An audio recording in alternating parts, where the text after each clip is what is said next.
വറ്റാത്ത ഉറവകൾ. ശ്രീമതി സജിനി മലയിൽ എഴുതിയ കഥ. മികച്ച യുവകവിക്കുള്ള പുരസ്കാരം ഷിബി ചക്രവർത്തിക്ക്. പത്രത്തിലെ തലക്കെട്ട് വായിച്ചുകൊണ്ടിരിക്കെ കുടിച്ച ചായ ചുണ്ടും നാവും അന്നനാളവും പൊള്ളിച്ചതുപോലെ ഷിബിക്ക് തോന്നി. കേരളത്തിലെ കലാലയങ്ങളിൽ നിന്നും മത്സരത്തിനെത്തിച്ച 50 കോളേജ് മാഗസിനുകളിലെ കവിതകളിൽ നിന്നും 1ാം സ്ഥാനത്തിന് പ്രണയം എന്ന കവിത വിഷ്ണുനാരായണൻ നമ്പൂതിരി, റോസ് മേരി, KG ശങ്കരപിള്ള എന്നിവരാണ് ഐകകണ്ഠ്യേന തിരഞ്ഞെടുത്തത്. മൊബൈൽ ഫോൺ ശബ്ദിച്ചപ്പോൾ വായന മുറിഞ്ഞു. അളിയ, മാഗസിൻ എഡിറ്ററായി എനിക്ക് ചെലവ് ചെയ്യാതെ നിന്നെ ഞാൻ വിടില്ല. തുടർന്ന് പറഞ്ഞതൊന്നും ശ്രദ്ധിക്കാൻ ഷിബിക്ക് തോന്നിയില്ല. 5 മിനിറ്റ് കഴിഞ്ഞില്ല, ഫോൺ വീണ്ടും ചിലച്ചു തുടങ്ങി. സൈലന്റ് മോഡിലിട്ട് അത് സ്വന്തം മുറിയിൽ കൊണ്ടുവച്ചു. ഈ ചെറുക്കന് രാവിലെ ചായയും വേണ്ടതായോ? അക്ഷരം കൂട്ടി വായിക്കാൻ തുടങ്ങിയപ്പോ എന്തോ ഒരു വാശിയായിരുന്നു. മുത്തശ്ശനും അച്ഛനും ചായ കുടിച്ചോണ്ടല്ലേ പത്രം വായിക്കുന്നത്, എനിക്കും ചായ കുടിച്ചോണ്ട് പത്രം വായിക്കണമെന്ന്. ഇപ്പൊ പത്രവും വേണ്ട ചായയും വേണ്ടെന്നായോ? തിണ്ണയിൽ അമ്മയുടെ ശബ്ദം കേൾക്കാം. തണുത്ത വെള്ളം തലയിൽ കോരി ഒഴിച്ചപ്പോൾ ഒരാശ്വാസം തോന്നി. വീണ്ടും അമ്മയുടെ സുപ്രഭാതം കേൾക്കാൻ വയ്യാത്തതിനാൽ ദോശയും സാമ്പാറും കഴിച്ചെന്ന് വരുത്തി. 1-2 നോട്ട് ബുക്കുകൾ പെറുക്കി ബാഗിലിട്ടു. പോക്കറ്റിലിടും മുൻപ് ഷിബി മൊബൈലിലേക്ക് ഒന്ന് നോക്കി. മിസ്ഡ് കോളുകളുടെയും മെസ്സേജുകളുടെയും എണ്ണം കണ്ട് ശരിക്കും ഞെട്ടി. വേണ്ട, ആരുടെയും അനുമോദനങ്ങൾ എനിക്ക് വേണ്ട. ബൈക്ക് കോളേജ് ഗേറ്റ് കടന്നതും കുറെ കൂട്ടുകാർ ചാടി വീണ് ഷിബിയുടെ കഴുത്തിൽ പൂമാല ചാർത്തി. വണ്ടി മറിയാതിരുന്നത് ഭാഗ്യം. ചെന്താർമിഴിയുള്ള തോഴിയെ നിന്നെ ഞാൻ ചെന്താമരമാല ചാർത്തി സ്വന്തമാക്കും. പക്ഷെ ഈ ചെന്താമരമാലയുടെ ഭാരം താങ്ങാനാവാതെ തന്റെ കഴുത്തൊടിയുമെന്ന് ഷിബിക്ക് തോന്നി. കമിതാക്കളുടെ വഴിത്താരയുടെ വളവിൽ പ്രിൻസിപ്പൽ അച്ഛന്റെ കുപ്പായത്തിന്റെ വെളുപ്പ് കണ്ടതും വാനരക്കൂട്ടം അപ്രത്യക്ഷമായി. രാവിലെ ആദ്യത്തെ മണിക്കൂർ തീരുന്നതിന് തൊട്ടു മുൻപ് മൈക്ക് തൊണ്ട ശരിയാക്കുന്ന ശബ്ദം കേട്ട അധ്യാപകൻ ക്ലാസ് നിർത്തി. മലയാള രാജ്യം ദിനപത്രം നടത്തിയ മത്സരത്തിൽ 4ാം സെമസ്റ്റർ BA ഫിലോസഫി വിദ്യാർത്ഥിയായ ഷിബി C. കുമാർ മികച്ച യുവകവിയായി തിരഞ്ഞെടുക്കപ്പെട്ട വിവരം സന്തോഷപൂർവ്വം അറിയിക്കുന്നു.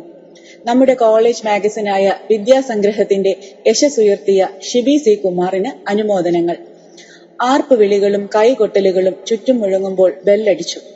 വരാന്തയിൽ ഒറ്റയ്ക്ക് നിന്ന ഷിബിയുടെ അടുത്തെത്തിയ അഖിൽ കൂട്ടുകാരന്റെ തോളിൽ കൈയിട്ടു. ആതിര മൈൻഡ് ചെയ്യാത്തതുകൊണ്ടാണോ അളിയ നീ ഇങ്ങനെ ചത്തതുപോലെ നിൽക്കുന്നത്? ചെങ്കാർമിഴി മാറ്റി നീലക്കണ്ണെന്ന് പിടിപ്പിക്കാൻ ഞാൻ പറഞ്ഞപ്പോൾ കവി സമ്മതിച്ചോ? ഈ കോളേജിലെ ഒരേ ഒരു പൂച്ചക്കണ്ണി അവളല്ലേ. നീ ഉദ്ദേശിക്കുന്നത് ആര് എന്ന് അവൾക്കും മനസ്സിലാകുമായിരുന്നു. ഇനി പറഞ്ഞിട്ടെന്താ കാര്യം? മുത്തശ്ശൻ പറഞ്ഞ് ഷിബി ചക്രവർത്തിയുടെ കഥ കുട്ടിക്കാലത്ത് എത്ര തവണ കേട്ടിരിക്കുന്നു. സമ്മാനദാന ചടങ്ങിന് സ്റ്റേജിലിരിക്കെ ഗൂഗിളിൽ പരതി ആ കഥ ഷിബി വീണ്ടും വായിച്ചു, ആദ്യമായി അറിയുന്ന കൗതുകത്തോടെ. ക്യാമ്പസ് പ്രണയത്തിന്റെ ഒരിക്കലും മായാത്ത സൗന്ദര്യം തന്റെ കവിതയിൽ ആവിഷ്കരിച്ച് മികച്ച യുവകവിക്കുള്ള പുരസ്കാരം നേടിയ ഷിബി ചക്രവർത്തിയെ മലയാള രാജ്യം നൽകുന്ന 25,000 രൂപയും പ്രശസ്തി പത്രവും ഏറ്റുവാങ്ങുന്നതിന് ക്ഷണിക്കുന്നു. അദ്ദേഹം 2 വാക്ക് നമ്മോട് സംസാരിക്കുകയും അതോടൊപ്പം എക്കാലത്തെയും മികച്ച കവിത എന്ന് വിഷ്ണുനാരായണൻ നമ്പൂതിരി പുകഴ്ത്തിയ ആ മനോഹര കവിത ചൊല്ലുകയും ചെയ്യും എന്ന് പ്രതീക്ഷിക്കുന്നു. തൊട്ടടുത്ത കസേരയിൽ ഇരുന്ന ആൾ പുഞ്ചിരിച്ചുകൊണ്ട് ഷിബിയുടെ കൈത്തണ്ടയിൽ തട്ടിയിട്ട് പ്രസംഗപീഠത്തിന് നേരെ കൈ ചൂണ്ടി. ഷിബി എഴുന്നേറ്റ് യാന്ത്രികമായി നടന്ന് പ്രസംഗപീഠത്തിനടുത്തെത്തി. വിറയ്ക്കുന്ന കൈത്തലം കൊണ്ട് ഷിബി മെല്ലെ മൈക്കിൽ തൊട്ടു. കരഘോഷത്തിന്റെ ശക്തി കുറഞ്ഞു. മാന്യ സദസ്സിന് നമസ്കാരം. എനിക്ക് പ്രസംഗിക്കാൻ അറിയില്ല, പക്ഷെ എനിക്ക് കുറെ കാര്യങ്ങൾ പറയാനുണ്ട്. എന്റെ പേര് ഷിബി C. കുമാർ. തികഞ്ഞ ഗാന്ധിയനായ മുത്തച്ഛൻ എനിക്കിട്ട പേര് ഷിബി ചക്രവർത്തി.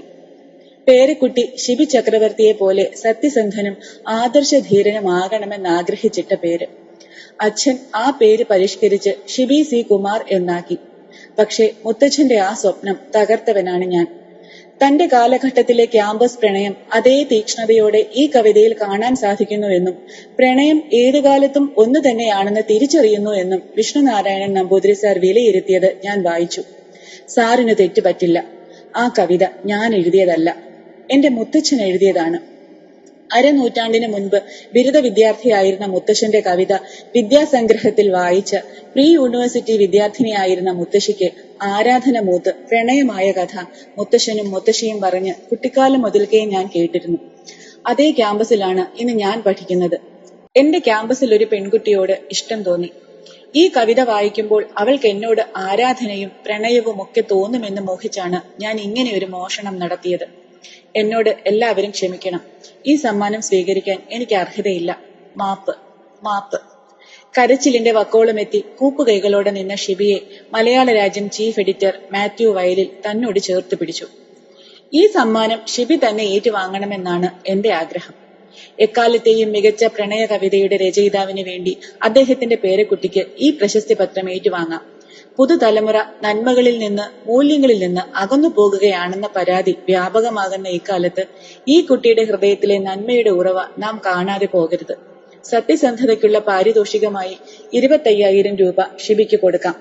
ഈ പുരസ്കാരം ഷിബിക്ക് നൽകുവാനായി ബഹുമാനപ്പെട്ട വിഷ്ണുനാരായണൻ നമ്പൂതിരി സാറിനെ സാദരം ക്ഷണിക്കുന്നു. വിഷ്ണുനാരായണൻ നമ്പൂതിരി അരികിലെത്തിയതും ഷിബി അദ്ദേഹത്തിന്റെ കാൽക്കൽ വീണു. പട്ടുപോലുള്ള ആ പാദത്തിൽ തൊട്ട് മുത്തച്ഛനോട് എന്ന പോലെ മാപ്പ് ചോദിച്ചു. നമ്പൂതിരി സാർ അവനെ മെല്ലെ എഴുന്നേൽപ്പിച്ചു. മൂർധാവിൽ കൈവച്ച് അനുഗ്രഹിച്ചു.